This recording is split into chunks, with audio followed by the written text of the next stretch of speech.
Assalamualaikum warahmatullahi wabarakatuh. Perkenalkan, nama saya Reza Fiosesmita dengan NIM 22006173. Di sini saya ada tugas dari mata kuliah asesmen BK non-tes, yaitu saya akan membahas materi tentang asesmen BK Aum Belajar PTSDL.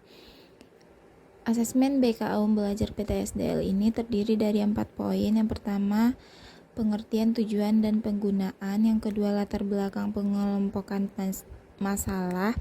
Yang ketiga, langkah-langkah pengadministrasian. Dan yang terakhir, latihan penyelenggaraan AUM PTSDL. Pengertian AUM PTSDL yaitu salah satu alat ungkap masalah yang dapat mengungkap masalah-masalah belajar dan mutu kegiatan belajar siswa. AUM PTSDL disebut dalam 4 format yang meliputi yang pertama format mahasiswa, yang kedua format siswa SMA, yang ketiga untuk siswa SMP, dan yang terakhir untuk siswa SD. AUM PTSDL adalah alat ungkap untuk mendapatkan gambaran tentang berbagai aspek yang dapat mempengaruhi proses keberhasilan belajar, khususnya yang menyangkut persyaratan penguasaan materi pembelajaran, keterampilan belajar, sarana belajar, keadaan diri pribadi, dan keadaan lingkungan fisik dan sosio-emosional.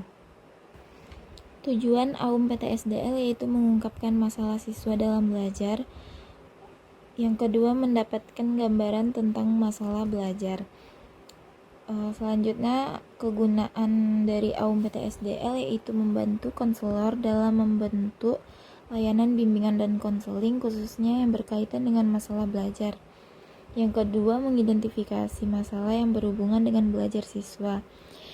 Dan yang ketiga, membantu peserta didik yang bermasalah dalam menyelesaikan masalah belajarnya. Selanjutnya masuk ke materi yang kedua, yaitu latar belakang dan pengelompokan masalah. Instrumen yang dipakai untuk menggunakan masalah belajar khususnya dalam kaitannya dengan pelayanan bimbingan dan konseling di Indonesia pada umumnya adalah terjemahan atau adaptasi dari Survey of Study Habits and Attitudes yang dikembangkan oleh William Brown dan Wayne Holzman sejak tahun 1953. Adapun 3 bentuk format yaitu bentuk SLTP, SLTA, dan perguruan tinggi dengan 75 buah item masing-masing. SSH membuat masalah belajar yang dikelompokkan ke dalam 3 bidang. Yang pertama metode belajar, yang kedua motivasi belajar, dan yang ketiga sikap-sikap tertentu terhadap kegiatan sekolah atau kampus pada tahun 1965. SSH disadur dan divalidasikan di Bandung oleh Praitno guna kepentingan mengungkapkan masalah belajar siswa untuk mahasiswa. Alat ungkap masalah seri PTSDL adalah salah satu instrumen yang digunakan untuk mengungkapkan bagaimana siswa belajar. Mahasiswa melalui instrumen ini berdasarkan jawaban siswa diharapkan untuk mengungkapkan masalah-masalah siswa yang berkaitan dengan belajar. Selanjutnya yaitu pengelompokan masalah AUM PTSDL. Yang pertama, persyaratan penguasaan materi pembelajaran disingkat dengan P. Keterangan belajar disingkat dengan T, sarana belajar disingkat dengan S, kesadaran diri pribadi disingkat dengan D, lingkungan belajar dan sosio-emosional disingkat dengan L. Materi yang ketiga yaitu langkah-langkah pengadministrasian. Yang pertama, perencanaan. Perencanaan itu terbagi menjadi 4, yaitu menetapkan waktu, sasaran, dan jumlah peserta didik yang akan mendapatkan layanan asesmen. Yang kedua, menyiapkan buku AUM PTSDL sesuai jumlah peserta didik. Yang ketiga, menyiapkan lembar jawaban AUM PTSDL sesuai jumlah peserta didik. Dan yang terakhir, yang keempat, menyiapkan ruangan dengan situasi tenang, pencahayaan baik, dan kursi yang nyaman. Selanjutnya yang kedua, pelaksanaan. Pelaksanaan ini terbagi menjadi 5. Yang pertama, memberi verbal setting sebelum mulai. Yang kedua, meminta individu menyiapkan alat tulis. membagi buku dan lembar jawaban AUM PTSDL. Yang ketiga, memberi instruksi cara mengerjakan AUM PTSDL. Yang keempat, melakukan pemeriksaan ketetapan peserta didik dalam cara mengisi AUM PTSDL. Dan yang terakhir, mengumpulkan kembali buku dan lembar jawaban hasil pengisian AUM PTSDL.